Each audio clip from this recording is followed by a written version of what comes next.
আমরা ভারতকে যে দিয়েছি সেটা ভারত সারা জীবন মনে রাখবে। প্রতিদিনের বোমাবাজি গুলি মানুষ, আমরা কিন্তু তাদের শান্তি ফিরে দিয়েছি। শুনতে অনেক রকম দৃষ্টিকটু শোনালেও এটাই সত্য।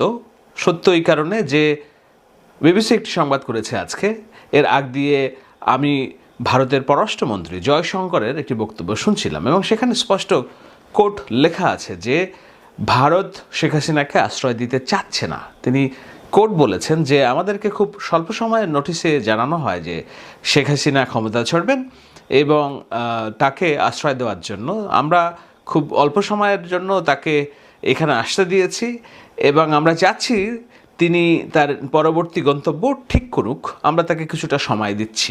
তার অর্থ এই যে ভারত তার পুরোপুরি তার এইখানে শেখ হাসিনাকে আশ্রয় দেওয়ার জন্য সিদ্ধান্ত নিয়েছে।